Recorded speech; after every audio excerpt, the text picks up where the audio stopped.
Good morning to you all. Good morning, Chair. Yes, Mr. Siminya.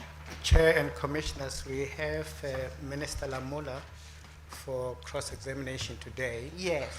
Mr. Vani will be virtual to conduct the cross-examination on his part. Yes. Minister Lamula, good morning. Good morning, Justice. Yes. Yeah. Minister Lamula, you are reminded that you are still under your former oath. Yes. Yes. Mr. Vani. Thank you, Chairperson. Good morning to you and the Commissioners and to Minister Lamola. Chairperson, can I just check that I am visible and audible?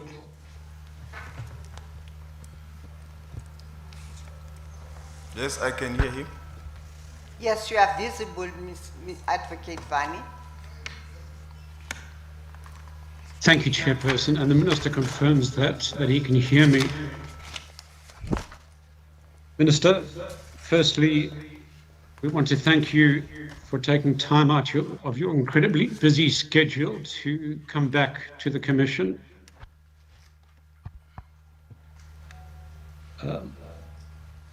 Minister, before I start with the cross-examination, I just want to confirm what we put in writing already, that we don't regard you as an implicated person. We agree with your sentiments that you shouldn't have been issued with a Rule 3.3 notice, but rather you should have been requested to come to the Commission to assist it with its inquiries. And secondly, Minister, you'll see from our application that we do give credit to you for kick-starting the TRC cases during your term of office. And we extend our gratitude to you and your team for taking those steps. We also agree with you that more cases were pursued in your term of office than in any preceding period. However, Minister, there are a number of issues that we want to canvass with you, and that's the purpose of this morning's proceedings. We will try not to detain you for very long. Commissioners, before I proceed, I just want to place a matter on record that I have raised with the Minister's Council, Ms. Zikalala, and that is the question of why certain documents that we rely on were not provided to the team representing the Minister. These are various NPA memoranda which we have referred to in our application.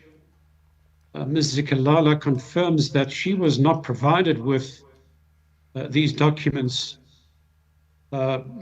before the Minister testified on the 11th of August. And the documents were in fact subpoenaed by the Commission from the Department of Justice, and they were received on the 23rd of July. The Kalata Group attorneys received a copy on the 24th of July. So this was some 18 days before the Minister testified. And in an email from the head of legal research and investigations, there was an indication that the documents would be uploaded and distributed to all the parties. Now, as far as we know, the documents weren't uploaded to the website, and my team did a check yesterday. They're still not on the website, it seems. And Ms. Zikalala confirms that she was not forwarded the documents at that time. So that we believe placed the Minister at a disadvantage, because he could have dealt with these in his evidence in chief. And it may very well have negated the need for cross-examination had his team been provided with those documents. So, Commissioners, that explains why the Minister did not deal with the documents at that time. And so we wish to place that on record.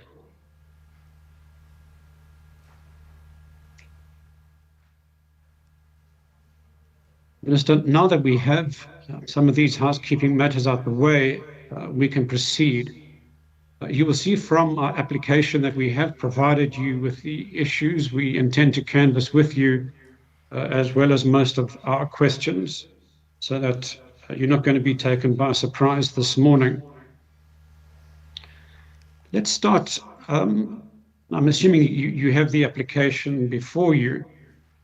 I'm on page 2, and I'm going to refer you to a title called, or heading called, the Rodriguez case, from paragraph 12 onwards.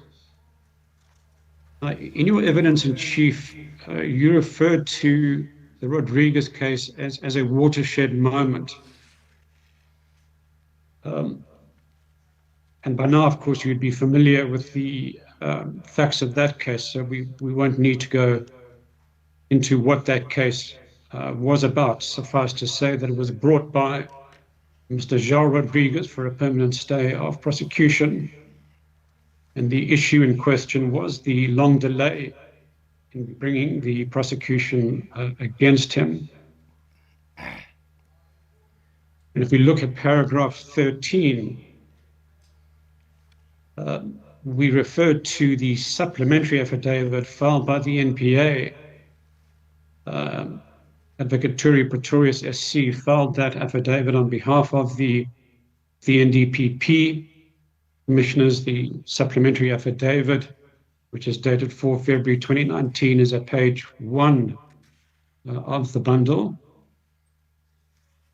And he indicated in that affidavit that essentially the NPA does not deny that the executive branch took political steps to manage the conduct of criminal investigations and prosecutions in respect of the TRC cases. And we have quoted one paragraph, which is at page 7 of the bundle. Now, to be fair to you, what Advocate Pretorius was referring to occurred long before you assumed office. This was primarily what took place between 2003 and 2010. You only became minister towards the end of the filing of pleadings in that matter, but you did assume office before it was heard in court. And we've referred you to certain passages of the judgment. For example, the judgment of the full court. We've quoted paragraph 21 at our paragraph 16, where the full court mentioned that between 2003 and 2017, these crimes were stopped, and they pointed to an executive decision. The court also expressed its dismay at the interference, and it dismissed the NPA's attempt to portray itself as a victim in those circumstances. You're aware, of course, that it went on to the Supreme Court of Appeal. The SCA dismissed the appeal, and we have quoted the passage of paragraph 26 of that judgment. And we've underlined the section that follows. It was during this 14-year period, 2003 to 2017, that the executive adopted a policy position. And we've underlined and bolded this section, conceded by the state parties that the TRC cases would not be prosecuted. And then the SEA says it's perplexed and this is inexplicable. So we note that the state parties, including the Minister of Justice, effectively conceded political interventions had contributed to the delays. So our question to you, Minister, is, did that remain the position of the Ministry of Justice until you stepped down as Minister in June 2024, when you became the Minister of International Relations?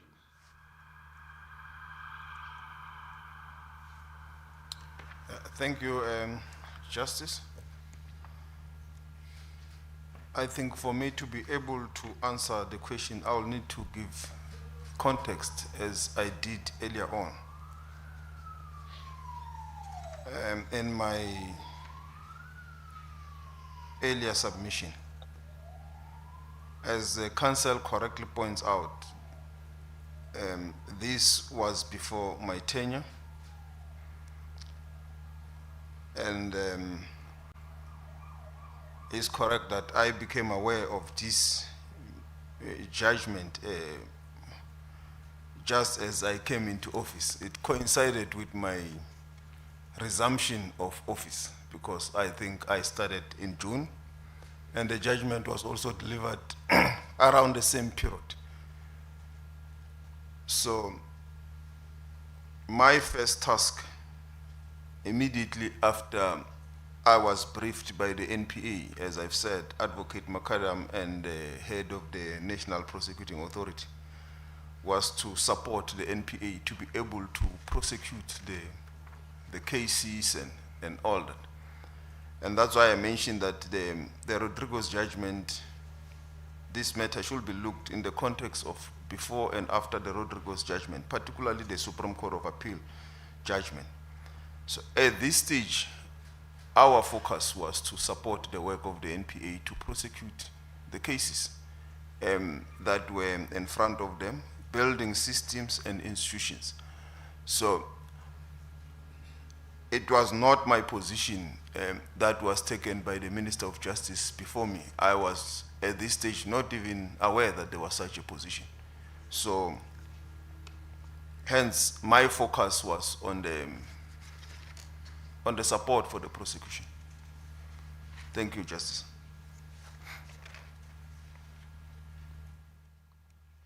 Thanks for that clarification, Minister. But you accept that at least at a technical level, given that your predecessor had filed an answering affidavit and did in fact make reference to the political interference, did not contest it. I must apologize, we haven't put up that affidavit in the bundle, but it can be retrieved if necessary. That at a technical level, that was the position of the ministry, which didn't change under your tenureship. Yeah. May I object? And I object because on the basis that he mentions the ministry. If Advocate Vani wants to quote what the ministry said in that judgment, I think it is only fair to counterpose what was alleged and the response thereof, and then ask the witness that, and not make assumptions and conclusions from what the minister did or didn't say. He makes the point that I have not put those documents forward, but this is what the minister said. We contest that.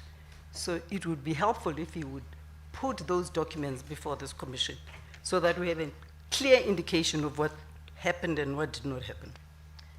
Chair, if I might also add to the objection in relation to the question that's been put forward, as Advocate Vani has already indicated, those documents were not put to the witness in the cross-examination bundle that he was asked to address.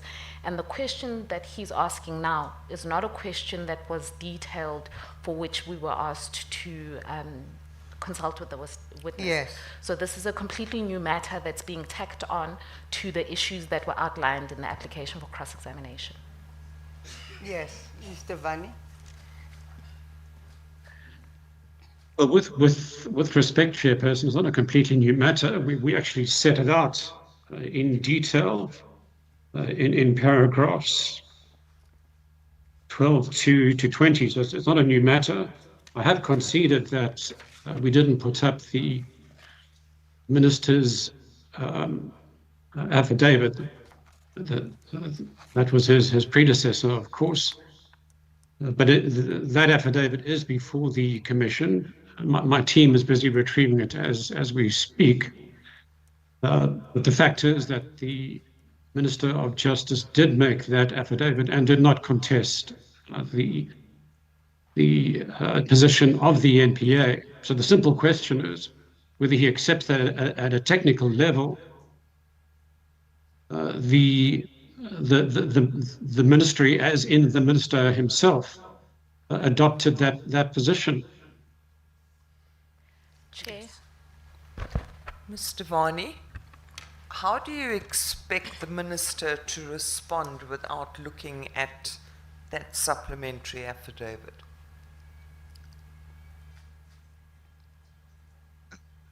Commissioner, yes, I accept that we should have put it up, and we will put it up.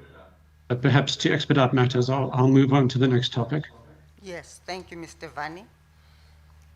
Thank you, Commissioner, Chairperson. All right, let's turn to the next heading, titled Developments while Minister of Justice, and this is from paragraph 21 of the application. And here we rely on documents that unfortunately were not forwarded to the minister's team before his evidence in chief on the 11th of August. But we have put them up in the bundle. And the first document we're going to refer to is the NPA's memorandum from Advocate Batoy, the then NDPP, to the minister, and it's titled Response to Complaint by Foundation of Human Rights, dated 4 June 2019. We attached it Mark B. It's at page 45 of the bundle.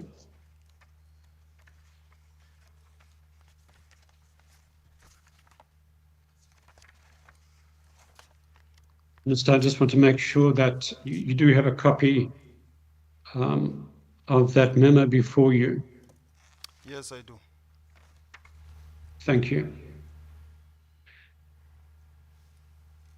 So to save time, I'm not going to read this whole memo into the record. That'll take too long. I've assumed that you've had an opportunity to look at it.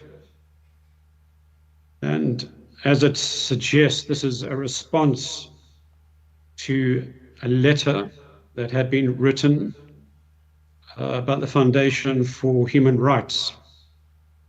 Now, that letter is not identified, or at least the date of the letter is not identified, but we assume it's the letter from the former TRC commissioners that's dated the 5th of February 2019.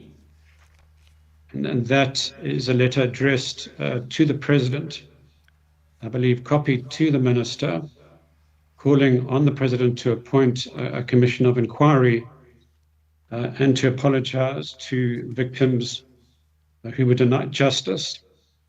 We have attached that letter. It's at Annex C at page 51. But we're not going to go to that letter unless you wish to refresh your memory. That's a summary of what's in the letter. Then turning to the next paragraph.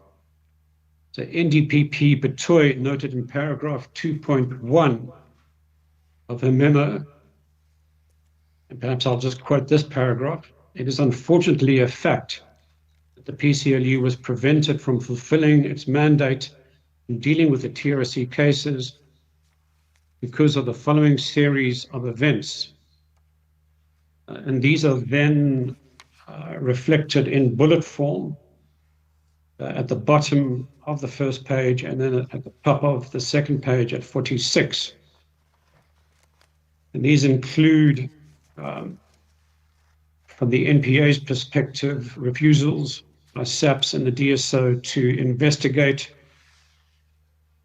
the imposition by former Minister of Justice of a moratorium on the investigation of TRC cases pending the special guidelines, the creation of a special amnesty task team,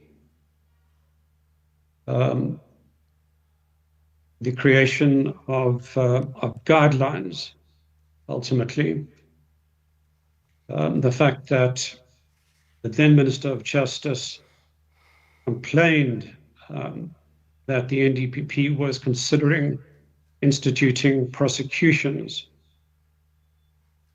and the fact that investigations only commenced in 2010. So you see that NDP Betoy set out, at least at high-level bullet form, the constraints impacting the TRC cases. So do you accept that, at least by this date, and I see you have signed the letter on page 48 on the 11th of July. Do you concede, Minister, by that time you had been given a high-level overview of what had transpired with the TRC cases?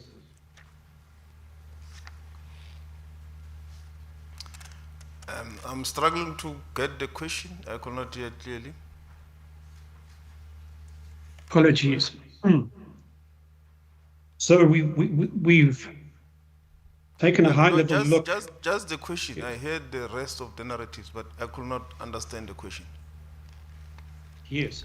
So the question is, do you accept that by the 11th of July, when you signed this letter and made a comment, that you had been informed at a high level of the constraints that had been holding back the TRC cases?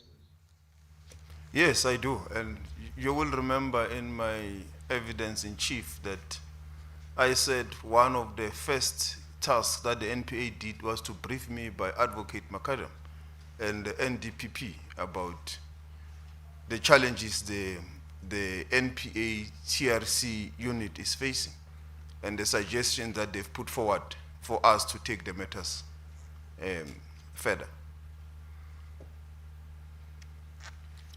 Yes, thank you for that.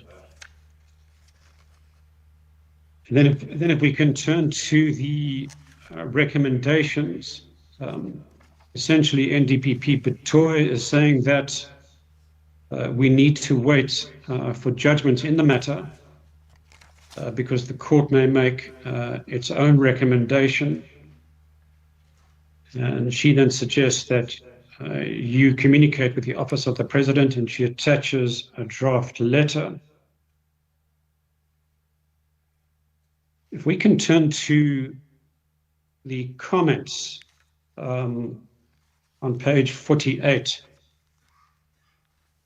there you'll see that your Deputy Minister, Mr. John Jeffrey, makes the following comment. I suggest the FHR, that's the Foundation for Human Rights, and families of victims be engaged on the way forward. And then you comment as well on the 11th of July, 2019, I agree with the suggestion of the Deputy Minister.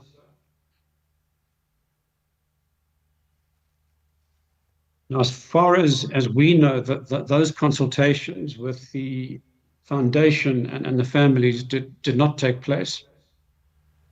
Can I ask you why they were not consulted?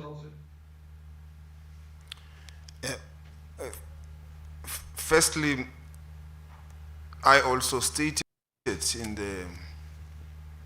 in my evidence in chief that there was a process of engagement with the families, which I later delegated to the Deputy Minister. But also in my engagement with the NPA, one of the agreements was that the process must be victim-centric, meaning that the NPA must from time to time engage directly with the families of the victims in how they are taking these matters forward. And I think, I'm not sure if this is the memo that has that aspect on dealing with on engaging directly with the victims of the families. But if this is not the one, I think the subsequent memos that will follow from the NPA does have that aspect where the NPA was now directly engaging with the victims of the families on a number of issues. not only just the evidence that the families had, but also on the strategy and how the matters can be taken forward. So I think one of the memos may have that. If it's allowed, my team can help me just to check that paragraph in one of, I know I've read it, is there. But with regards to myself, I did testify here that there was a time where we had a meeting with the families of the victims. The person I remember from the Foundation for Human Rights was Ms. Yasmin Suka, where we met with the ANC, the late Deputy Secretary General of the ANC, and also I think it was Ms. Phoebe Potgieter, and also the Deputy Minister was present in that meeting.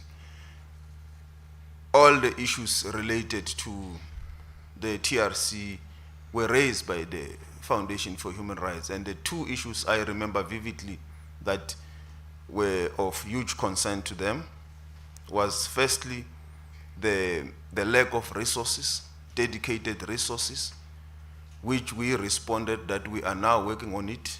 We are in engagement with National Treasury and the Department of Public Service and Administration to deal with that, and hopefully soon there will be a solution in that regard. We also stated that we had just come from a period of state capture where the budget of the Department of Justice and that one of the NPA was on the decline. But we have to reprioritize for everything, including for the state capture cases, which included the Commission of Inquiry into the state capture, which needed a lot of resources at the time. And we stated to the families that we will look into the department to reprioritize. And indeed, there was reprioritization of resources from the National Treasury. There was also that process to get further support staff for the NPA to prosecute. And then the Deputy Minister, I then delegated him and requested him to take the discussions further with the families. But I also do remember that from time to time, I will engage even at an informal level with the families of the victims. And this happened at the CREDOC 4, where I also had some kind of engagements with them. And also when there was some ceremony for Timoli in the Central Johannesburg police station. So there has been some engagements with the families in this regard, but also at the NPA level, I was also aware that they are engaging with the victims of the families. So I'm not sure when council says the engagements did not happen, whether the expectations was that it was going to be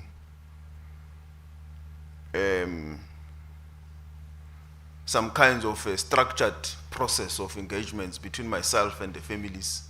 But to the best of my knowledge, there was engagements with the families, and I'm also aware that this also happened with the NPA. Maybe I will stop there. Thank you, Minister, for the clarification. Yes, I suppose from our perspective, we were talking about engagements around this time, which is mid-2019. And correct me if I'm wrong, but I think at least some of the engagements you're talking about occurred in subsequent years. Yeah, I'm no longer sure about the dates, but I do remember that there was a clear intentions from our side and also process to engage with the families, which we also, I also delegated to the Deputy Minister. But I'm no longer, of the dates, I'm not sure whether it was subsequent. You may be correct, because if I remember, the first engagement was which I had with the families when we had the discussion with the ANC was during the COVID period, and I think COVID was around 2020. So that may be correct, that it could be subsequent, maybe some 6 months or a year later, but there was a structured engagement directly with the NPA on the process, and that's where I became briefed on the issue of the contest of the families with regards to the decentralization of the of the of the TRC unit that the families were not agreeable that this process must be decentralized. And in my engagements with the NPA, I agreed that it is the best way forward. So there was a process that was already underway with regards to the engagement. Thank you. That's understand. Let's move on to the next document, and we deal with that in the application, bottom of page 5 at paragraph 22. You recall that in the first memo. Which page? So I'm looking at our application to cross on page 5, paragraph 22. It's the bottom of page 5.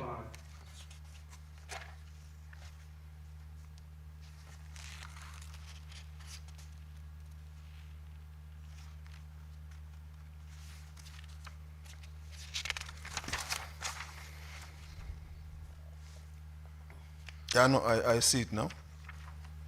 Yeah, good. So you recall in the memo we just discussed, it was pointed out by NDP Betoy that judgment was still being awaited. And as it turns out, judgment in the full court was handed down on the 3rd of June, which is something that DG Madonsela pointed out as well. And it looks like that then prompted a second letter from the NDPP, which was sent off later the same day, the 4th of June.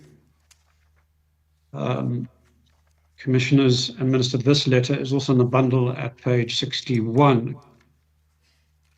And this letter is titled Findings Made Against the National Prosecuting Authority and Other Agencies in the State versus João Rodrigues.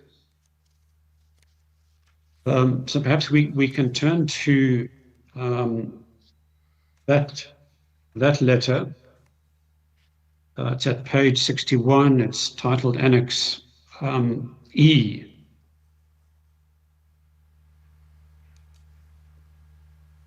And I'm going to read into the record a few of the passages. And let's start at 2.3 at the bottom of paginated page 61. Evidence was presented under oath by members of the NPA to the effect that no investigations had been conducted into TRC cases from 2003 until the end of 2010.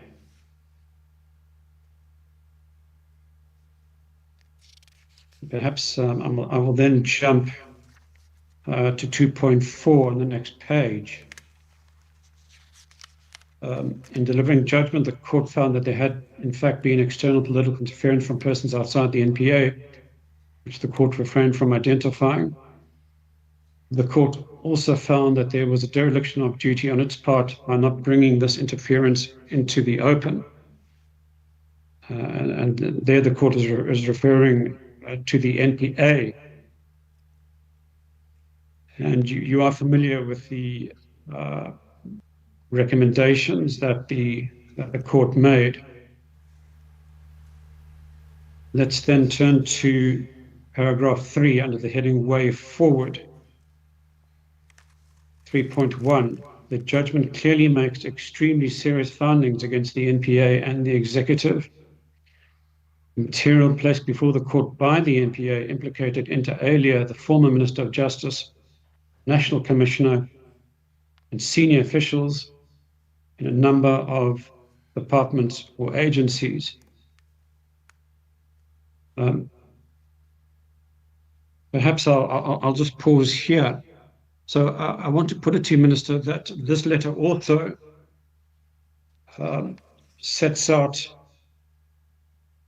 the finding of the court, and that in its view, political interference played a role in holding the TRC cases back.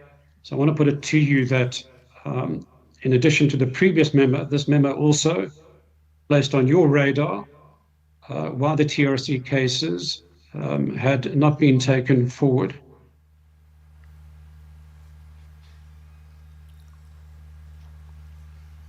So what is the question, Mr. Vani?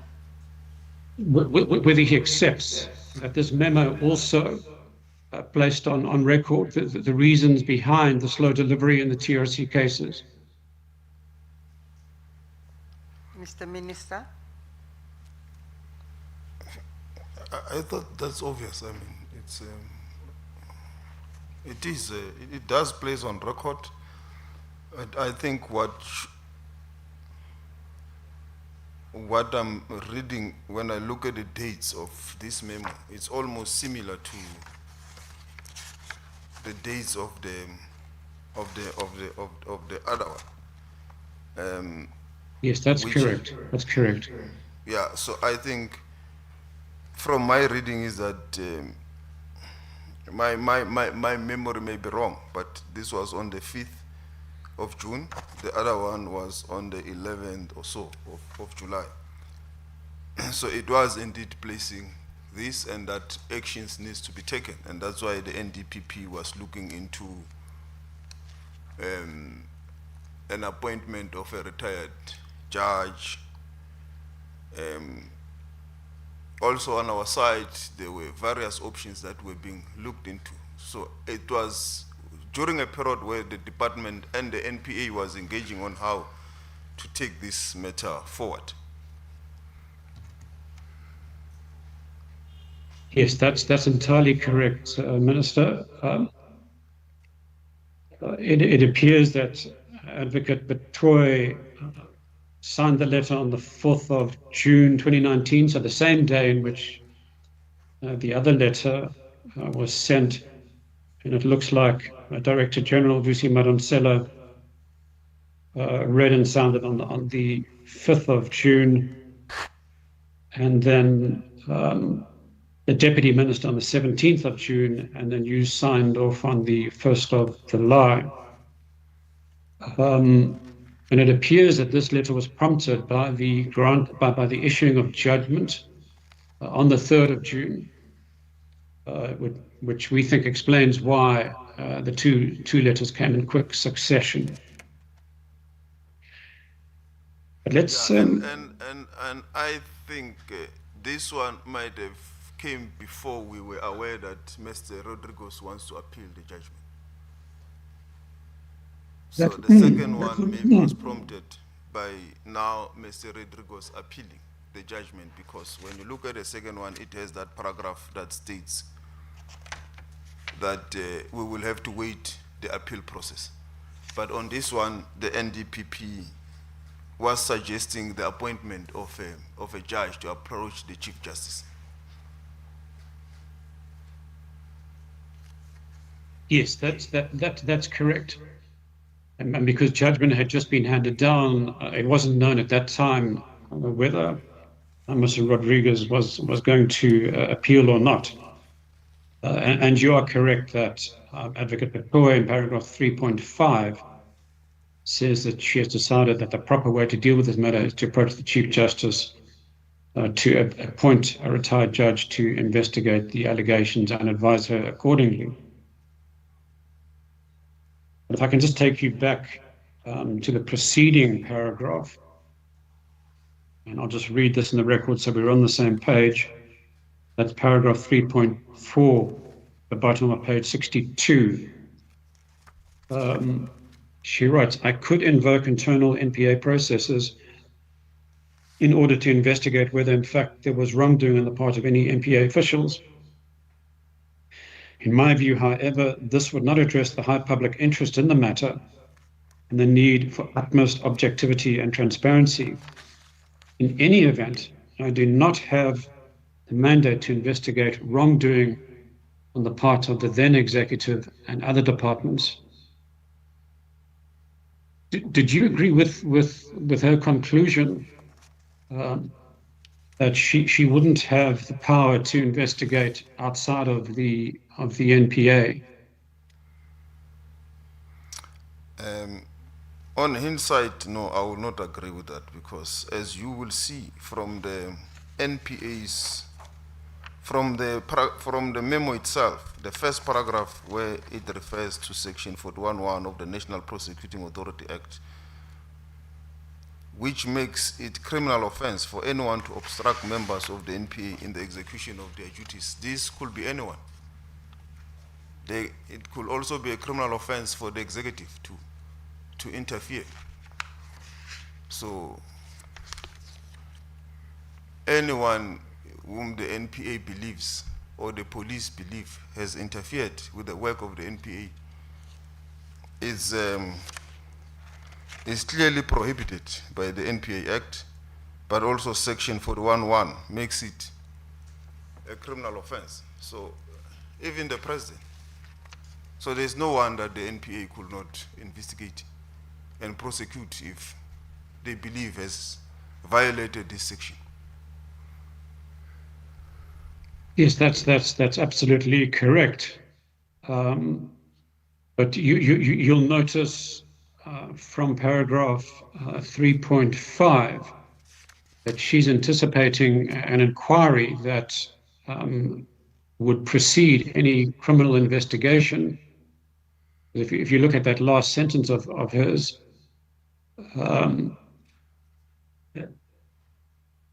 if she had gone ahead with the appointment of a retired judge, then she would have waited for the findings. And she says, if in fact any criminality was detected on the basis of the judge's report, the matter could be referred to the police for investigation. So here she's not talking about a criminal investigation. She's looking to have an inquiry to look into the matter and to see whether there is any warrant for criminal investigation and prosecution against anyone. But here we're talking about an inquiry, and she says that her powers are limited in relation to an inquiry. She can only look at what happened within the NPA. And on that score, I think she is correct.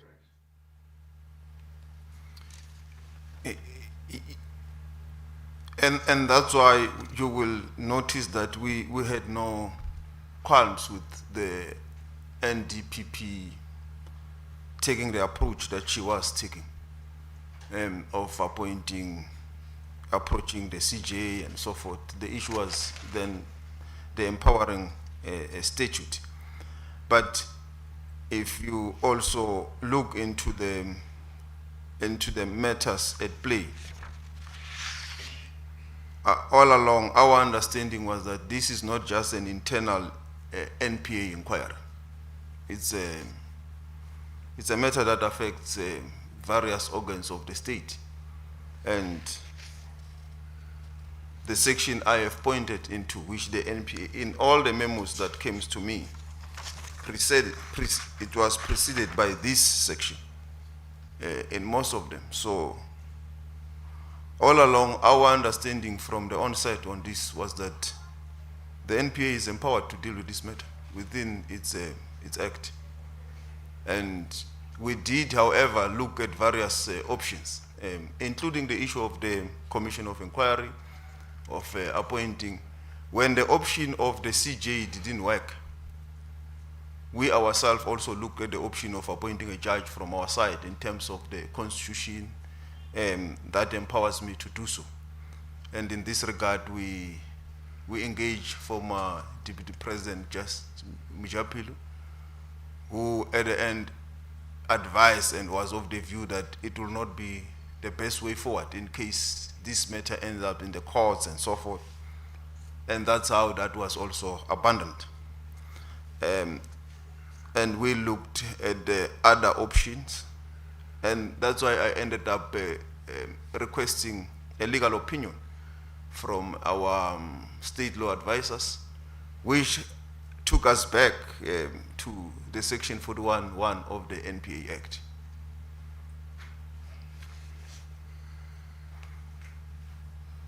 Thanks for that clarification, Minister. If I can just draw your attention to what the Deputy Minister, Mr. J. Jeffrey, wrote at the top of page 64. He writes, "I'm concerned that even a retired judge will have to be paid." And he then goes on to also recommend engagement with the families, and we've dealt with that. But I can just ask you, did you know what he meant by saying that even a retired judge will have to be paid? What was the issue in that regard?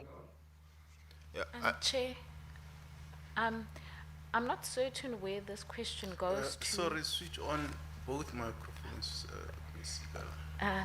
Thank you, Commissioner.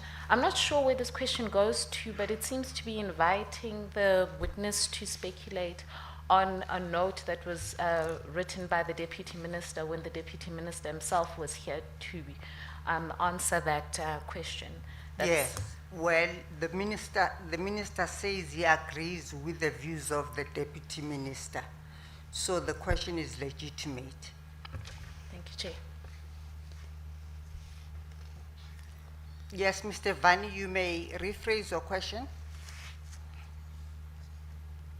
Yes, in fact, Commissioner, I was going to point that out, and I should add that unfortunately, when the former Deputy Minister testified before this Commission, to the best of my recollection, these documents were not then before the Commission, which certainly is unfortunate.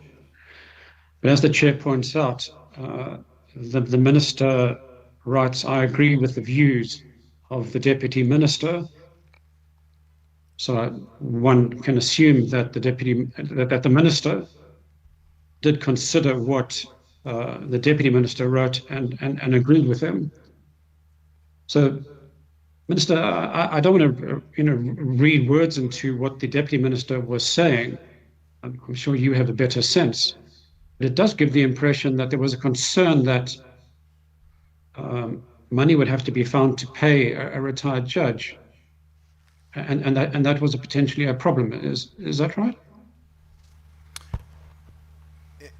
Yeah, within that realm of speculation, you are correct that, as I have said when I started, that this is a period where we had financial challenges in the department. And not only in the department, the whole of government. There were budget cuts across government. So it was not just impacting the Department of Justice only, but the whole of governments, there were budget cuts. We are from the period of state capture. The budget of the department is declining. The NPA itself, we were discussing how to support them in terms of the budget with National Treasury, and not just for the TRC cases, but for the overall operations of the NPA. One of the most glaring examples which I provided last time I was here was that the NPA, for almost 5 years or so, could not appoint aspirant prosecutors because of the level of financial decline. And we were now assisting them to do so in a long period of time. That's what we were working on. The second one was that they needed resources for their own operational expenses to increase the budget. The third one was the cases that were now coming for justice on the issue of the Zondo Commission of Inquiry, which at a time was beginning to increase at an exponential rate. So it is happening within that context. So, and retired judges, as and when they are requested to work on commission of inquiries, they do it, but there is a bit of a top-up that the department is expected to provide. So it will always be a concern when you have to appoint a retired judge. You have to look whether you have the budget or not. So I think that is what we are dealing with here, but I hope this does not affect the rules of the commission. It is in the realm of speculation, but within my mind and my knowledge, I can confirm that indeed we had financial challenges. As and when we had to appoint, we had to look at whether the budget will support that. Thank you, Minister. Let's move on. We do make reference on page 7, paragraph 24, to a Justice Portfolio Committee report, which also considers the Rodriguez judgment, and that the families have requested a commission of inquiry. And then we make reference to a statement that you made in an address to Parliament. And we point out the significance of this statement because it's, as far as we're aware, it's the first time that a cabinet minister or government had made any public comment on the interference. And this was on the budget vote debate in the Department of Justice on 16 July 2019. And you state as follows, this is at the top of page 8. Furthermore, we've noted the recent judgment on the Rodriguez matter related to the TRC cases. We assure victims with similar cases that interference with prosecutorial independence of the NPA will not be tolerated. We continue towards a durable and sustainable solution to all TRC cases, including consideration of interest of victims. So I can tell you, Minister, that that statement of yours was very welcomed indeed by the families and victim community. It was the kind of statement that they had been waiting for. Can I ask, was this statement made at the request of NDPP Betoy? You recall that in her first letter, she suggested that that you make a public statement. Was this in response to that suggestion? Chair, could I just ask that the witness is shown exactly Ms. where? Kalala, each time, Oh. both microphones, please. Yes, apologies. Can I ask that the witness is shown the specific reference that Mr. Vani is referring to from NDPP Batoy, because that's the premise on which he's being asked to comment on his speech.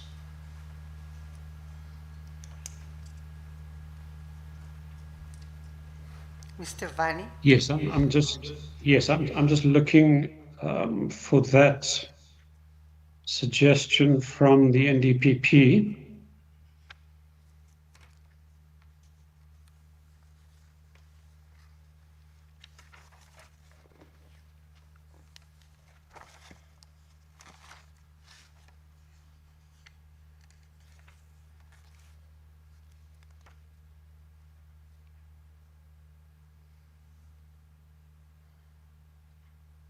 Okay, I'm just going to ask my team to find it so that we can move on.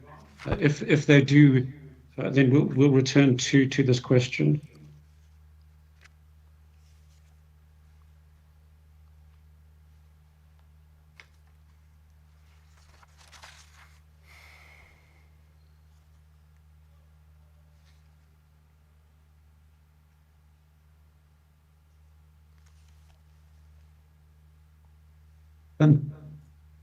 Chairperson, we're about to move to the next document. That's the letter from Minister Lamola to the President. But I see it's almost 11 p.m. I'm still going to be, I can't give an accurate estimate, but I would imagine another 30 to 40 minutes Yes. with the Minister. Would this be an appropriate time for the tea adjournment? Yes, we'll take a tea adjournment until 11:15. We are adjourned. As the Commission pleases.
Thank you, Mr. Vani. Thank you, Chairperson. Chairperson, we promised to find that reference. It's in the document that's titled Annex E. It's the memo to Minister Lamola from Advocate Troy. And the passage is on page 62 at paragraph 2.5. It reads, finally, the court indicated there must be a public assurance from both the executive and the NPA that the kind of political interference that occurred in these cases will never occur again. Minister, would I be right in saying that your statement to Parliament that we read before tea is this public assurance? Chair, it appears the minister is still just seeking the correct reference. Yeah, and I've seen it. I'm just looking at the date, and I just wanted to go back to the comment in the questions, the possible questions, which is page 8.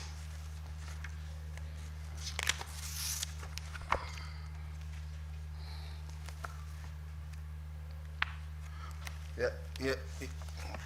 I think I will not remember whether it was on the basis of this request from the NDPP, but it was clear for me that I was already aware of the Rodriguez judgment, that I'm supposed to, or someone in the executive or the president is supposed to make some kind of public assurance to the families. So it's possible that it came from this request of the NDPP, or it was part of what I already had to decide on. Because as part of the budget vote, you receive lots of information that is compressed into the budget vote. But what I can say is that I had to make this assurance because these were ongoing or live matters, the TRC cases. And also, it was also forward-looking to give assurances to the families that we will not interfere with the process that was already underway in dealing with their matters. Because, as I've said, the Rodriguez judgment dealt firstly with the historical account. And the historical part is where we said we are going to wait for the Supreme Court of Appeal judgment. But the part where it needed assurance for the families, we were not going to wait for the Supreme Court of Appeal judgment because the cases were ongoing. So the families needed to be assured.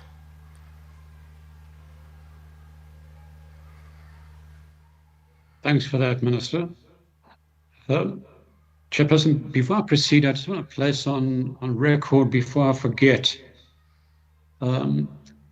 the evidence leaders have advised us that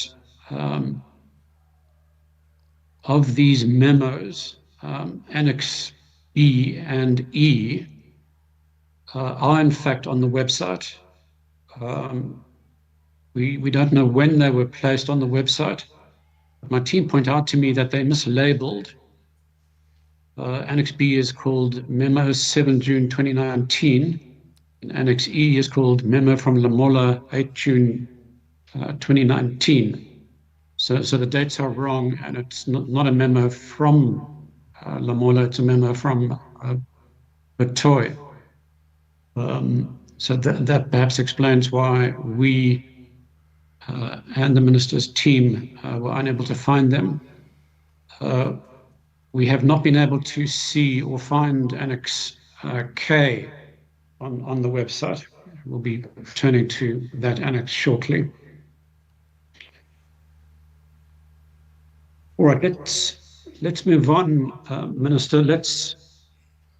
I'm on paragraph 26 on page 8, and I believe you're also on page 8. We're now making reference to your letter to the President. It's titled Response to Complaint by Foundation for Human Rights. It's signed, dated 23rd July of 2019. And you've just made reference to the appeal, but just to tie the loose end, you state in the middle paragraph, I agree with the view of the National Director that the judgment in the State versus Rodriguez stay of prosecution case be awaited before responding to the request made by the Foundation. And of course, that request was for a judicial inquiry. Would I be correct in saying that you did have the appeal in mind when you referred to judgment? Yes, you're correct. Thank you, Minister. We do make reference to minutes of a Justice Portfolio Committee meeting. That's at paragraph 27, one in September 2019. I'm not going to pose any questions on that. And we also make reference to the NPA annual report of 2019-2020. Now, there is a reference that I'd like your response to. It's the second paragraph that we've quoted.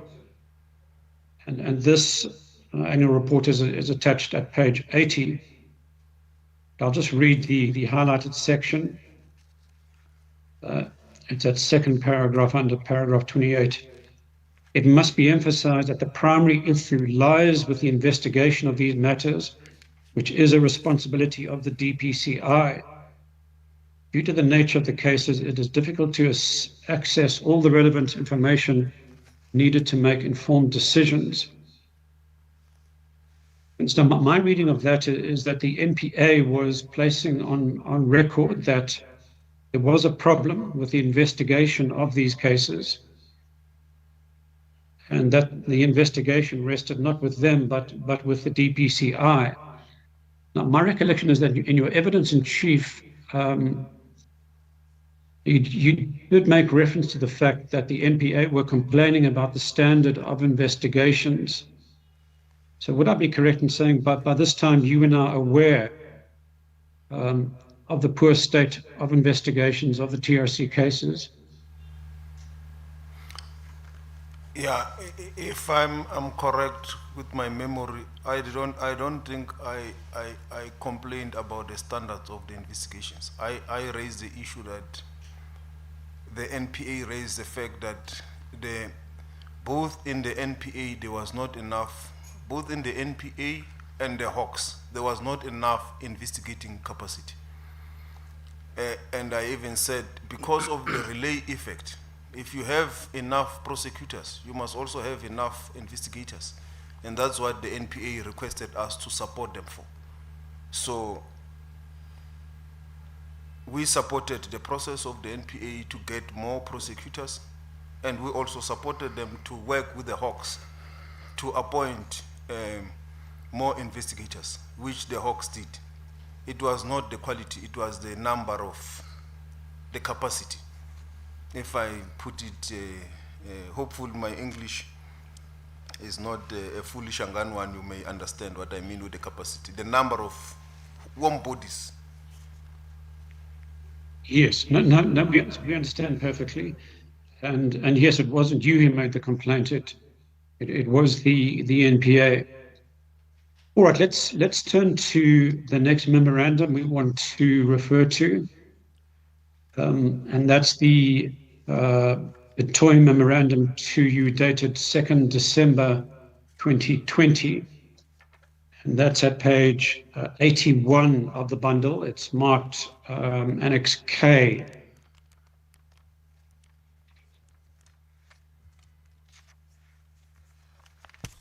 Now, before we deal with it, I just want to point out to you that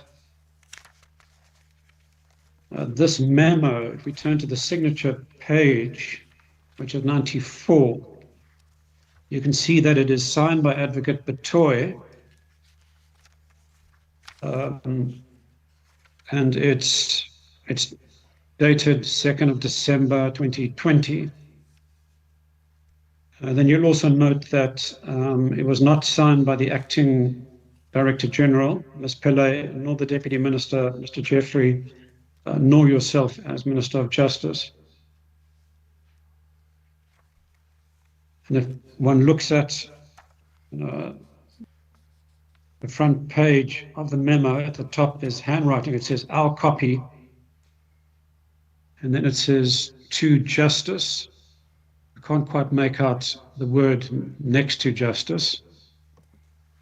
And then there's a date underneath. Can't quite make out that date. It might be the 6th or 8th of December 2020. Now that you've had a chance to look at this memo, do you have a recollection of receiving this memo? Yeah, no, I don't. It was placed before me by my representatives. That's the first time I think I see. Obviously, with some memos, I may not remember them with the time that has lapsed. But some of them, as I was going through them, I can recall, including the information and all. But this one, I really don't have, I don't recall. And I was also struggling to understand because at this stage, we were waiting the Rodriguez judgment, so of the Supreme Court of Appeal. I'm also struggling what would have been, yeah, so I don't recall.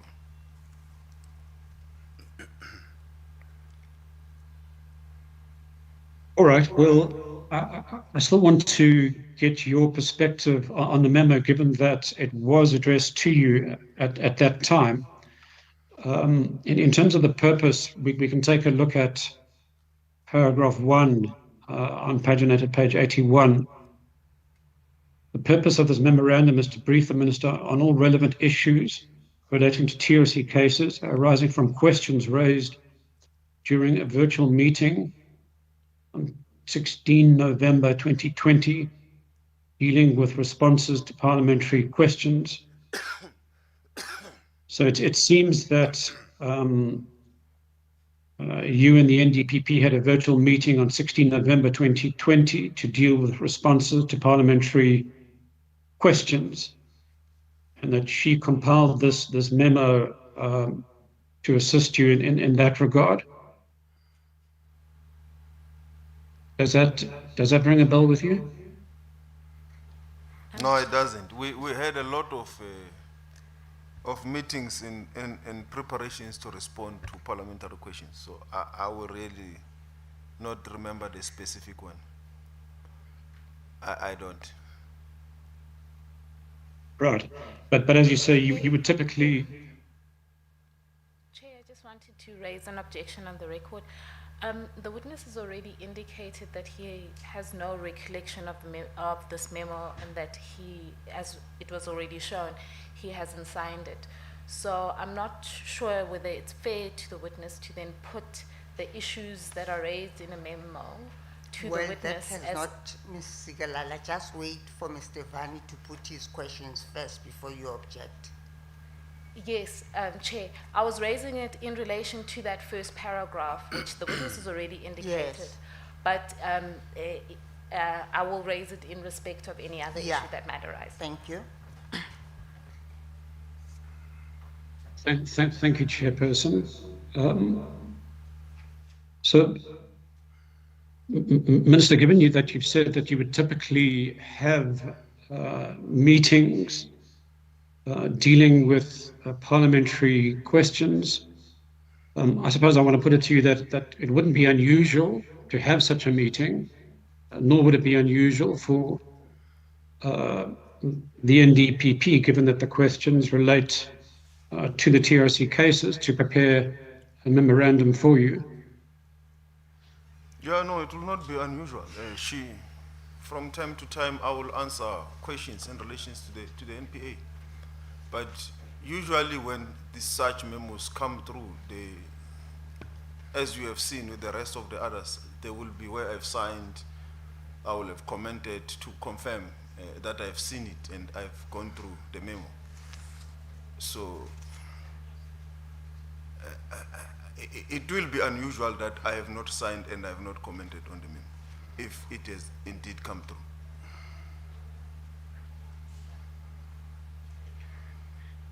Yes. I think that the Commission and the evidence leaders, that we need to make an effort to try and locate whether there are any other copies of this memo available, which potentially includes any comments and signatures from yourself and others. Sadly, we don't have that today. But nonetheless, given that this memo was in fact prepared and signed by the NDPP at that time in response to what was probably a request from your part for a written memo to assist you with parliamentary questions, I do want to put certain questions to you arising from this memo, but I will keep it short.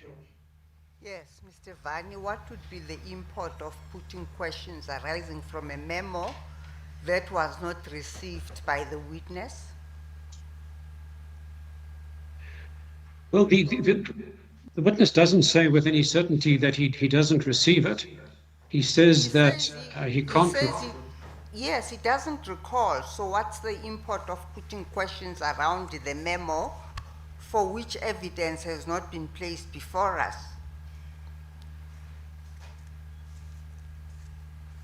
Well, the memo, which is before the Commission, is evidence that the NDPP at this time, which is December of 2020, prepared a document for the Minister. That much we know. It's unclear whether the Minister had sight of the document. That much we accept, Chairperson. But given that this is a very detailed document, it's not my intention to take the Minister through the whole document. But given that it is a very detailed document setting out the perspective of the NPA on what happened to the TRC cases, in which the NPA says that the cases were blocked for a protracted period and that responsibility must be taken, we would like to hear the Minister's perspective on that. On a document that he has no knowledge of, is that fair for the witness? Well, I don't believe it's unfair. We simply want to hear from the Minister whether, given what the NPA says, whether he agrees with their conclusion that responsibility has to be taken for the protracted period in which the cases were willfully blocked. No, Mr. Van, I will not allow that line of cross-examination. As the Chair pleases. All right, let's move on then to the next heading. And Minister, this deals with the action taken by the Craddock for families. And let me draw your attention to the bottom of page 10. That's paragraph 33. And here we point out that the families, after waiting for many years for action in their case, launched an application in July of 2021 to compel the police and NPA to finalize their investigations and take a decision in this case. a copy of the notice of motion is annexed as Annex N. It's at pages 115 to 120 of the bundle. And Minister, you were cited as the second respondent in this matter. Do you accept, Minister, that this was a reasonable step for the Craddock Four families to take in the circumstances?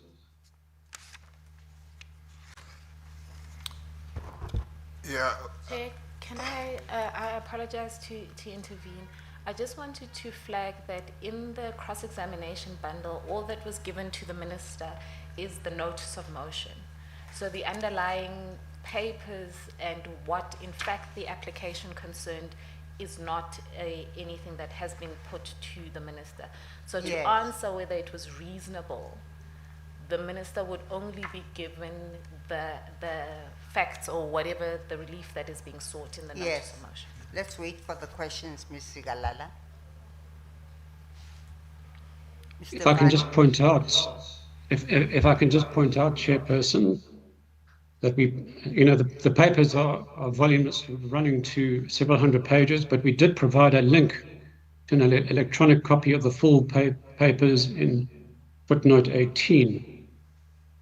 So the question, Minister, is, I'm sure you're very familiar with the Craddock Four matter and how old it is, and the fact that by July of 2021, a decision in relation to that case had not yet been taken. So my question is, was that not a reasonable step for the families to take, to approach a court to compel a decision?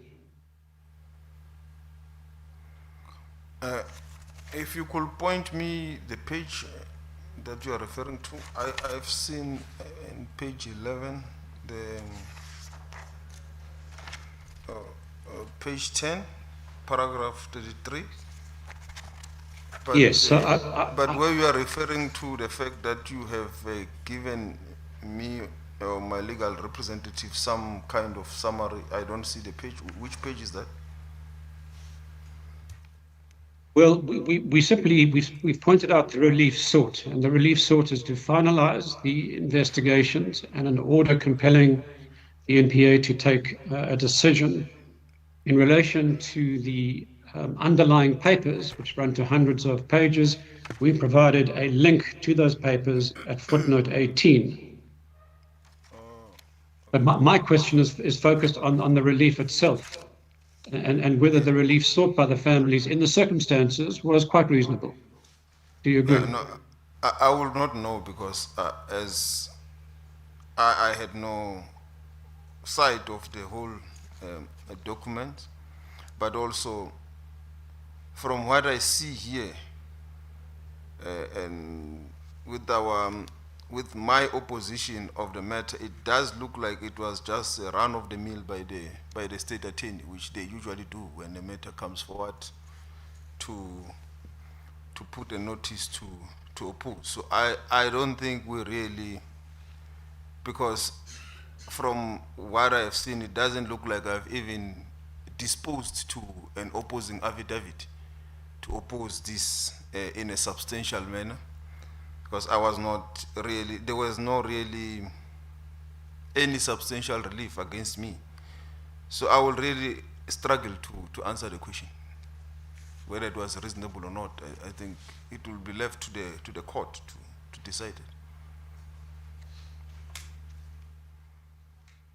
Yes, I hear what you're coming from, and I accept that the relief was directed against the NPA and SAPS. You were cited, though, as an interested party.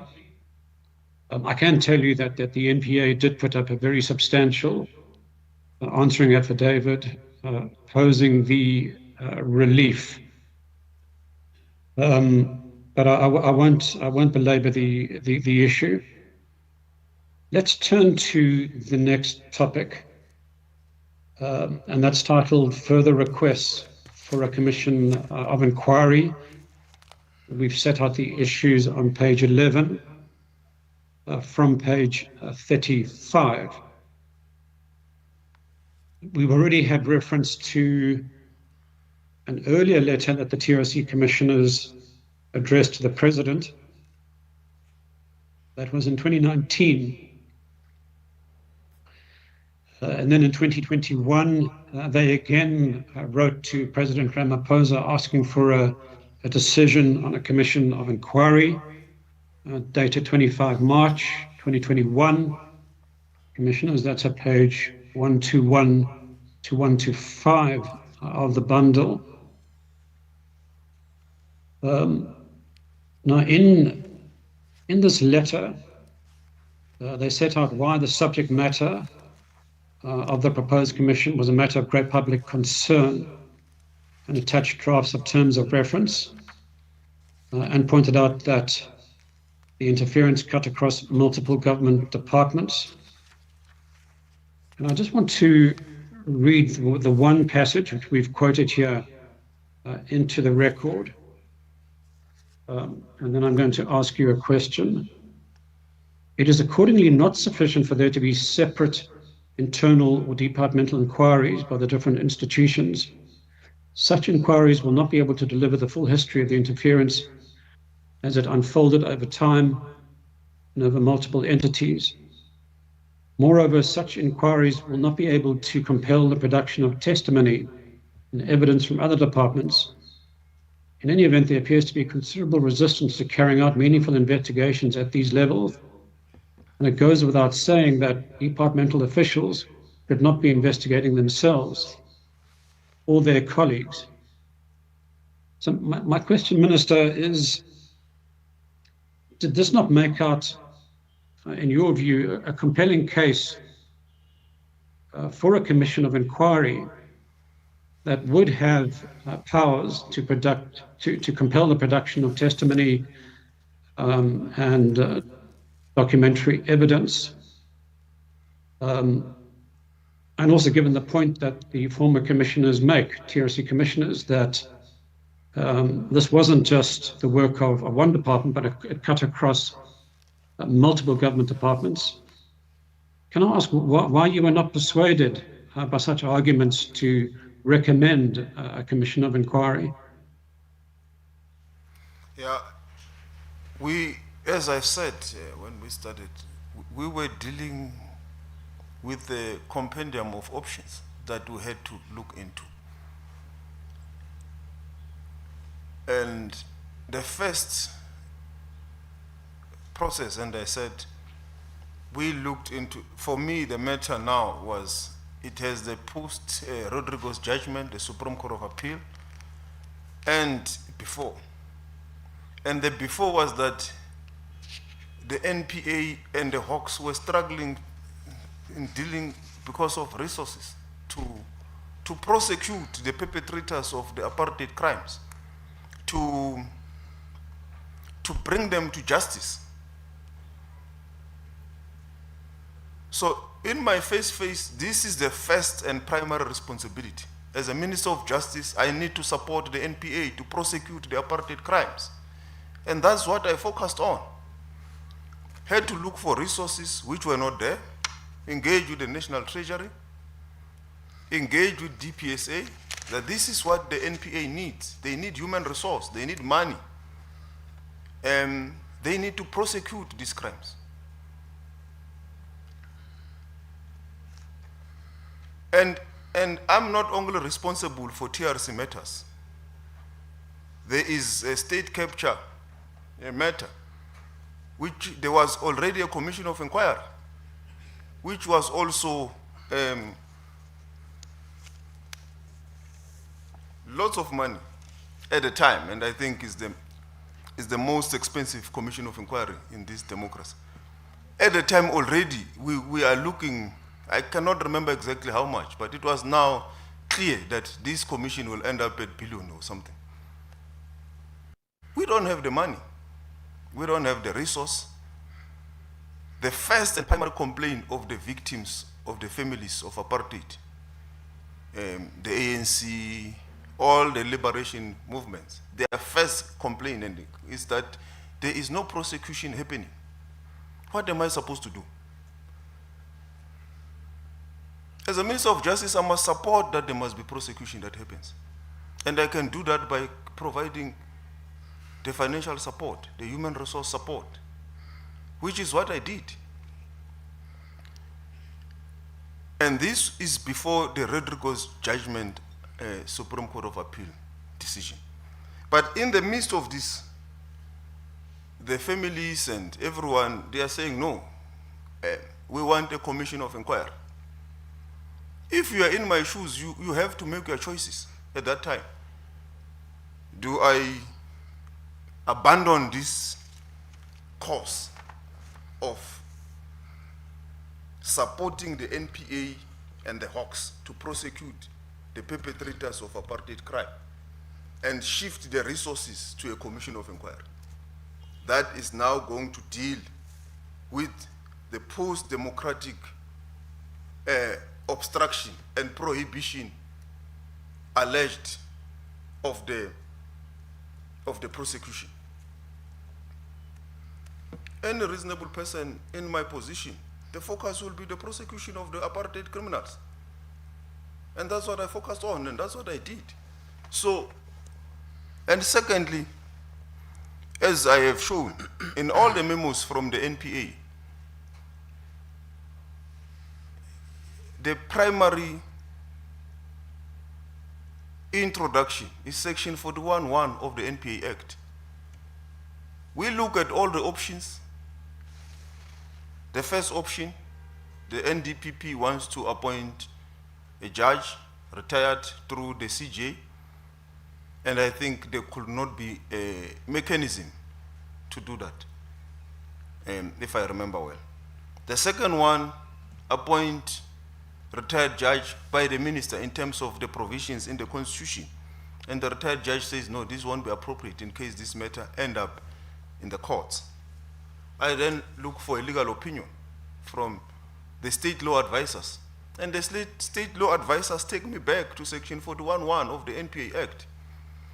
And seated here, I can't see why, if any matter comes in terms of section 41(1) of the NPA Act, all the issues of public interest can be ventilated there.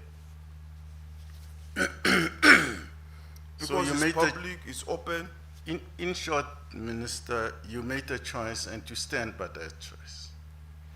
Yes, I made a choice that I need to focus on the support for the prosecution of these matters, and also that this is a matter for the NPA to handle in terms of section 41(1).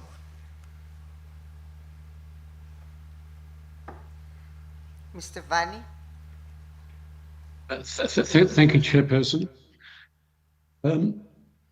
Minister, I certainly hear what you say, but do you not agree that when there has been a controversial matter such as this one, where several hundred serious cases, murders and kidnappings are not taken forward, that, it's one thing to say, well, if the NPA has hard evidence, then they must just simply prosecute under the relevant provisions of the NPA Act. Because oftentimes there may be information or evidence that doesn't necessarily rise to the criminal justice threshold of beyond a reasonable doubt. But given the monumental lapse or failure of justice, that governments typically seek to hold an inquiry to understand what happened and why, which wouldn't necessarily be uncovered through a criminal prosecution. Do you agree? No, I don't. I don't see why it could not be uncovered through a prosecution. People must investigate. They must find out. Statements must be taken. And this goes to a court which is public. The inquests themselves, although they were not dealing with the interventions or any form of prohibition, they were also public, handled by a judge. The information is ventilated in the public domain. I've just seen this morning the inquiry on to Steve Biko. It's public, it's open. So I think it's just a different of opinion on approach.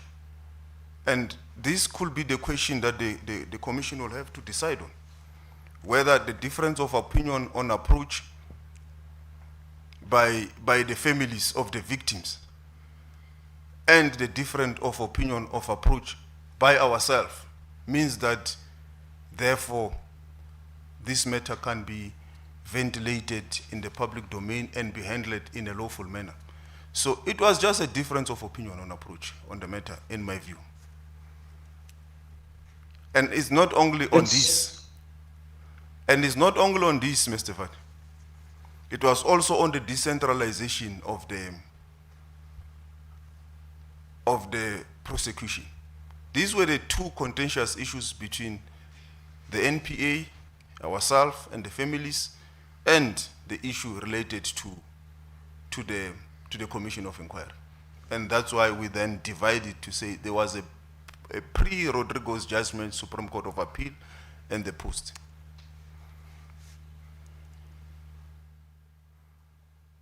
Let's move on.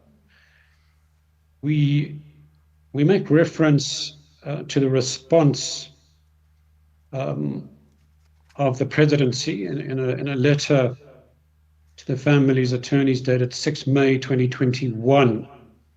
You'll see, Minister, it's paragraph 37 at the bottom of page 11. And the letter itself is in the bundle at page 126. And in that letter, the presidency acknowledges receipt of the letter of the former TRC commissioners, advising that the matter has been referred to the Department of Justice for further attention and reply. It is a matter of record that the Department of Justice did not reply to the former commissioners or the families. Now, in your evidence in chief, you've pointed out correctly that under the law, it's only the president who can appoint a commission of inquiry. That is a power you do not enjoy. And you've also pointed out repeatedly that it's the NPA that has the power to prosecute violations of the NPA Act. And we don't dispute that clear interpretation of the law. But it does seem apparent from this letter from the presidency that they do rely on the advice of the Minister of Justice and Department of Justice, and that they require such advice, or at least the president requires such advice before he decides to act. Would you agree? Yes, that's correct. That is also in my evidence in chief. It's in the affidavit that indeed, before the president appoints a commission of inquiry, there is some role for the Department of Justice to some administrative advisory role. But the decision is that of the president.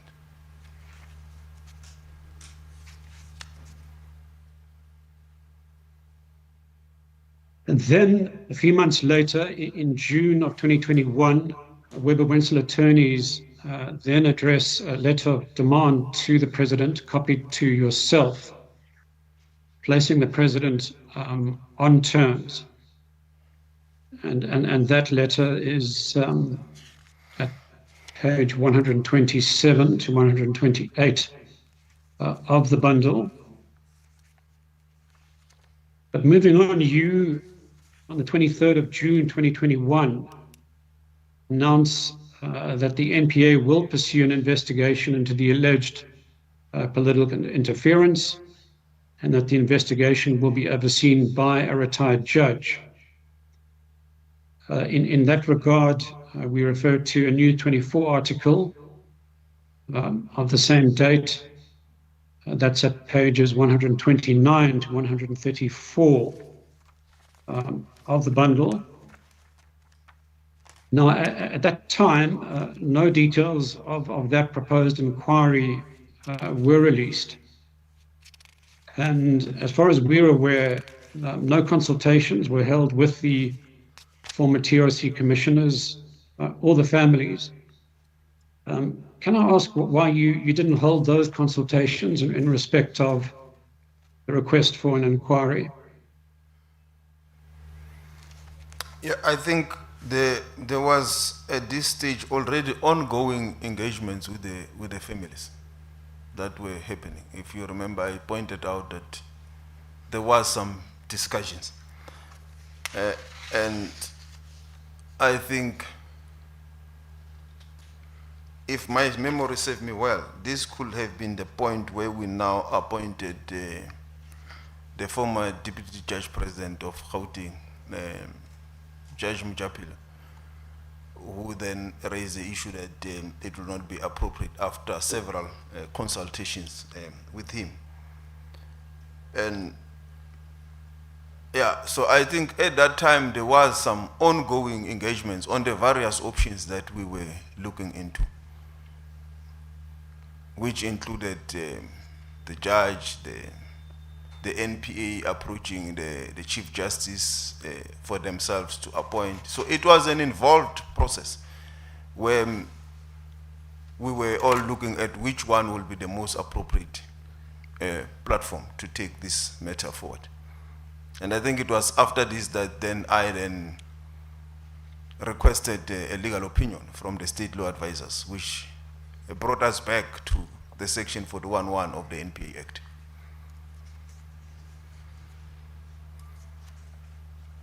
Thank you for the clarification. And then just moving on, later that year in November, the former TRC commissioners and family members and various organizations, including the Nelson Mandela Foundation and the Tutu Legacy Foundation, they issue a press statement. And their main concern is that the proposed inquiry would be an internal inquiry. But let's then jump ahead. If I can ask you to turn to the next page, 13, and let's deal with the Nsebeza inquiry.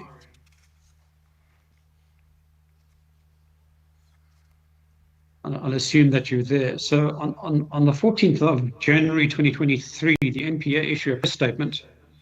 It's titled NPA further enhances efforts to ensure effective handling and prosecution of the TRC cases. And that press statement is in the bundle at page 142.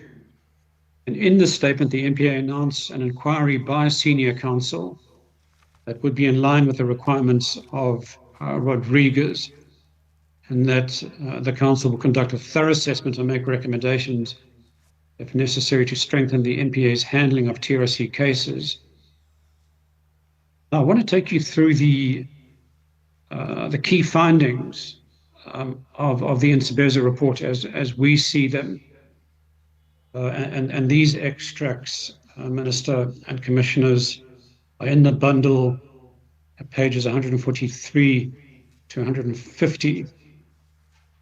But let me just read the key findings that are in the subparagraphs of paragraph 43. Let me put that into the record so that we can discuss further. The Nsebeza report concludes, and of course he made many other findings as well. We see these ones as the relevant ones. The NPA and the PCLE were swayed from their constitutional and statutory duties in relation to the TRC cases. 43.2. The Nsebeza inquiry could not investigate the political interference given the narrow ambit of its terms of reference and its lack of an investigative arm. 43.3. Commission of inquiry is the only sensible way forward in order to get to the bottom of why the TRC cases were never investigated or prosecuted with zeal. 43.4. A commission of inquiry must be established to investigate the extent and rationale behind the political interference and should look into the roles of multiple state entities as well as implicated individuals. And lastly, 43.5. It must be a public inquiry and be empowered to hold hearings and conduct a proper investigation including the exercise of powers of subpoena and search and seizure. So, Minister, can you see that in Sabeza SC in his report is saying that he was unable to investigate the alleged political interference because of his narrow terms of reference, and he didn't have an investigative arm, and he wasn't able to investigate other entities, and that in his view, a commission of inquiry was the only sensible way to go forward on this matter. Would you concede that the Nsebeza SC was correct in those conclusions? No, I will not, because, I mean, the first aspect is that the terms of reference is the NPA, and we supported the process. But it still does not say anything about Section 41(1) of the NPA Act. You know. And in my view, still there was nothing that prevented the NPA to deal with what is in Section 41(1) of the Act. The Act is very clear. So I will not really concede that all this is correct, but it's correct in the context of the terms of reference by Advocate Nsebeza SC. But in terms of the NPA Act, because the NPA still has the duty to deal with what is in Section 41(1).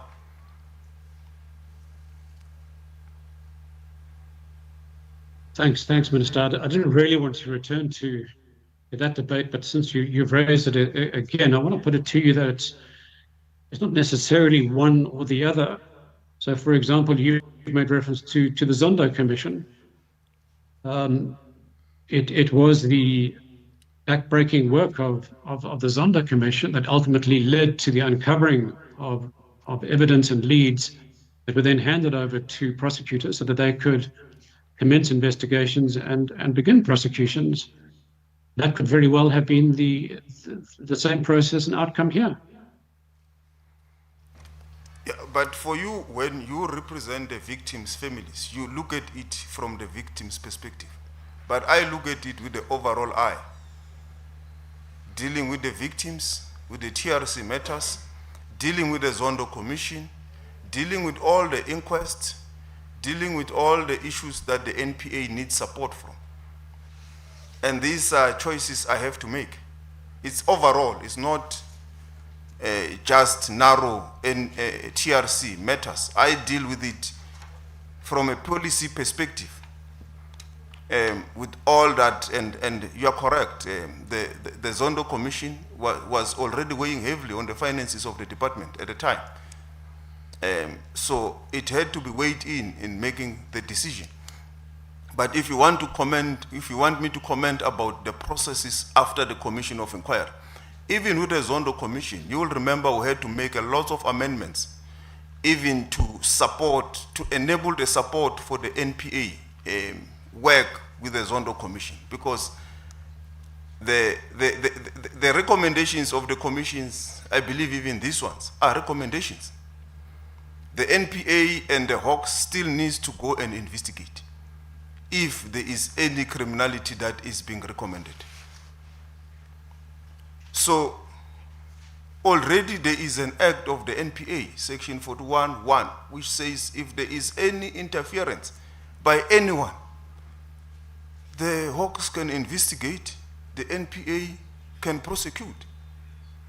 It's clear, direct, there's no confusion.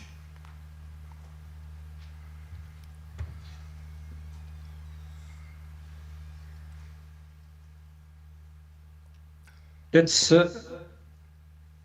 move on, or perhaps just to wrap up that section on the Nsebeza report and its recommendations. Would I be correct in saying that you and the government more generally decided not to implement the specific recommendations of the Nsebeze report in relation to the Commission of Inquiry for the reasons you've put up. Remember, this is the Nsebeze inquiry is the NPA's committee that they appointed in terms of the NPA Act. And the NPA now comes to us with the recommendation. We still have to apply our mind to the Nsebeze report. And I will not interpret it as an intention not to implement. We had to look at all the options in front of us. And one of them options was what the state law advisors had already advised us on. That this matter falls for the NPA in terms of section 41(1) of the NPA Act to act on, to work on. So there are other matters that came through from that matter in terms of the ongoing investigations and so forth, which we still continue to support the implementation.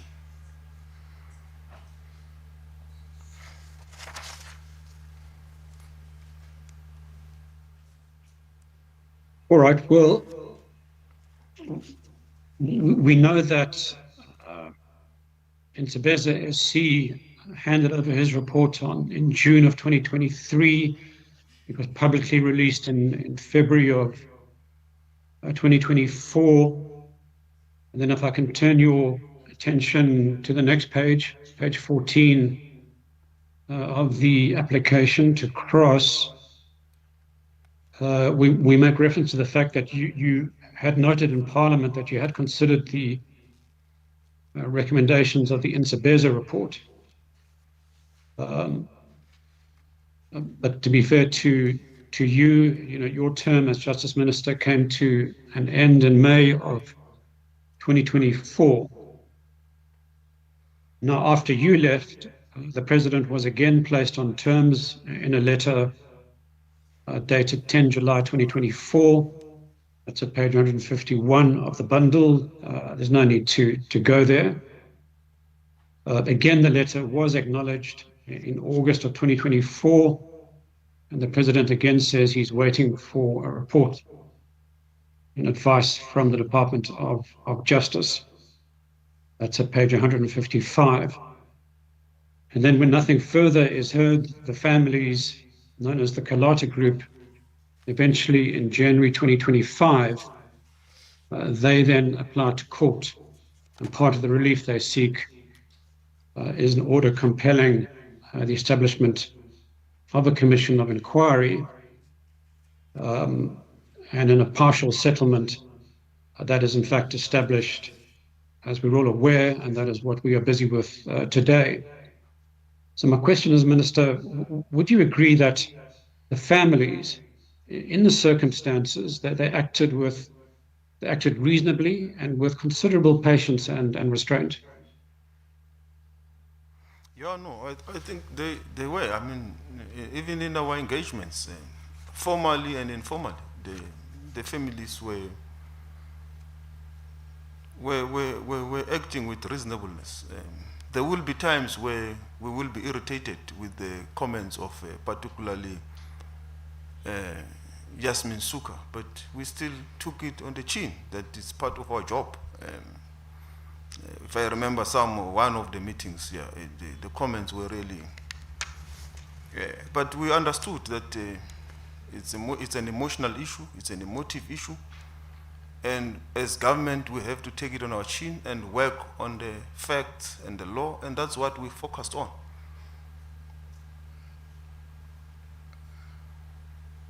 Indeed. Let's move on to the last few matters, and I'll try to be quick. And these are matters that arise directly from your affidavit. So I'm now looking on page 14 from paragraph 48 onwards. And this deals with the reopening of various inquests, such as that of Neil Agate and Hussein Hafaji. And we're already on record, Minister, acknowledging the constructive role that you played in moving these cases forward and in ensuring that many other cases were opened for investigation. But I do want to point out to you that in relation to the Agate and Hafaji, as well as the Haron inquests that were all reopened while you were Minister of Justice, that in all these cases, the NPA had to be threatened with litigation if they did not take action. And to save time, I'm not going to take you through those letters. They do speak for themselves. We've quoted a passage from one of them at the top of page 15. Commissioners, these letters are at pages 156 to 167. And then once you assumed office, on the 29th of July and the 15th of August, 2019, the family's lawyers threatened you with an urgent High Court application if you did not instruct the Judge Presidents in the Gauteng and KZN divisions to reopen the inquests. And those letters are at pages 168 to 176. So would you agree, Minister, that notwithstanding much better work that was happening in those years, government needed a nudge to get cracking on these cases? No, I won't agree. Because I made the decision on the basis of the facts and the law. If the facts were not there and the law did not support, even if there was a gun in my head, we would not have proceeded with the inquest. So I will not agree that what we have done, it was on the basis of a gun being put on our heads. We did it because it was the right thing to do so. The facts that were put before me by the NPA for us to open this inquest were convincing. Secondly, they said we have also to be victim-centric, to work with the victims of the families.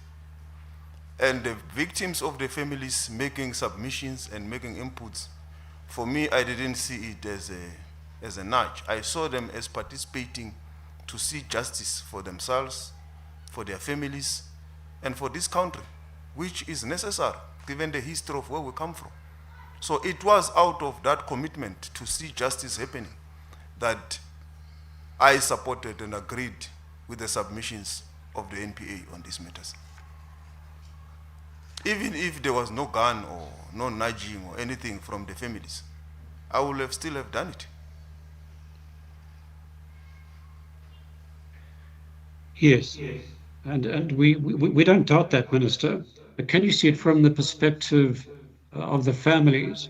So in the cases mentioned, for example, Agate and Haron, there was a delay of around 2 years or more between the representations made by the families for the reopening and the ultimate decision. And from their perspective, that delay, given the circumstances and the fact that witnesses and suspects were dying, were too long in the circumstances. Yeah, I would not know that. I was not there. I believe my predecessor could answer that question. Maybe Minister Masuta, I think, is the one. But myself, as soon as these matters were put before me, I made a decision. You can see some of it, the memos from the NPA could have maybe taken a month on my desk as I was applying my mind. But within that month period, I made a decision. And I think it's so with all of them. You can check the dates when the memo arrived and the date on which I made the decision. But with regards to my predecessors, I will not know. I think they were here or they will come, they can answer for themselves. And then the last matter, Minister, deals with the new approach, which you have made reference to a few times, the decentralized approach, and you've also pointed out that the families were in favor of a specialized unit under a special director, perhaps an investigating directorate to really kickstart the cases. Now, I will say I do agree with you that this is a matter of policy and approach, and that the approach of the NPA, DPCI, and your ministry differed with that of the families. So, in fact, I'm not going to ask any questions on this issue because the families were keen to see a specialized approach in a specialized unit, and you agreed with the NPA that the decentralized approach was the better way to go. So, in the interest of time, I won't discuss or debate that issue with you. And so, thanks again for taking time out of your schedule. I know that you have many international priorities that are on your plate. So we're grateful for you coming to the Commission today. Chairperson, no further questions. Thank you, Mr. Vani. Mr. Siminya?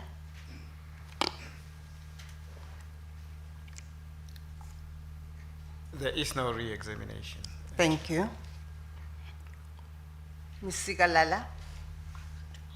Oh, before you do your re-examination, Ms. Sigalala? Minister, thank you for your evidence. I just want your views on the investigations and the prosecution of TRC cases. Now, we know that the final TRC report was delivered in 2003. That recommended prosecutions.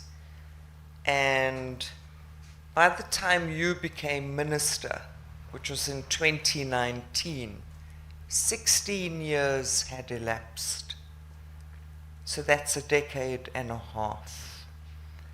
And from what has been put before us and from what you have said, it's clear that both the investigation and prosecution of TRC cases required dedicated action. But for those 16 years, certainly before you became minister, who should take accountability, in your view, for the non-investigation and the non-prosecution of TRC cases? Let me put it simply. Where should accountability lie? Yeah, firstly, I think it should be, I should deal with my term and be accountable for my term. And I think my predecessors should deal with their terms and be accountable for their terms. But the NDPP, Shamila Batoy, gave you the history of these matters and pointed to the fact that there were no investigations or poor quality investigations and a lack of prosecutions. Now, you were the Minister of Justice for 5 years. If that had happened during your tenure, who would you hold accountable for that? That's why I looked for solutions. That if there was a problem, let's solve it. And solving it was to put resources, both human and financial. So I believe my predecessors should account for their terms. I'm here to account for what I did. And that's what I endeavor to assist the commission with. And you've been very helpful. So when you say my predecessors should account for what they did, do you extend that beyond just the ministers of justice? Yes, whoever was responsible, whether it's the NPA, it's the Justice Department, it's issues of finance, because this involve finance, DPSA and all that. They should be able to account. Okay. Thank you very much. Ms. Sigalala? Thank you, Chair. Chair, I have one question, which is really just a clarification for purposes of the record. Minister, if you could go to the cross-examination application at paragraph 415 of that application, I think it's page 3, paragraph 15. Page? I think it's page 3. Yes. And at paragraph 15, there's just a matter I want to, for clarification. The paragraph reads, Lamula became Minister of Justice towards the end of the filing of pleadings in Rodriguez, but before the matter was heard in the High Court. Now, it's a matter of record, just if one looks at the judgment. The hearing of the Rodriguez matter was actually on the 28th and the 29th of March. Minister, when did you... Of what year? Of 2019. Yes. Yes. So, Minister, when did you become the Minister of Justice? I think it was June 2019. Correct. Minister, so just in relation to this paragraph, then the clarification, Chair, is that the paragraph is incorrect in that suggestion. Thank you. Sikalala, sorry, have you finished? Yes, that was the one point of clarification just for purposes of the transcript and the record. No, continue. I don't have my notes with me. Do you remember when the first judgment of the Rodriguez case was handed down? Yes, the judgment was then handed down on the 3rd of June. Thank you. Chair, those are questions in re-examination. Minister, we thank you for having availed yourself to come and give evidence, given your hectic schedule before this commission. We truly appreciate it. You are now excused as a witness. Thank you for coming. Thank you very much, Justice. Thank you very much.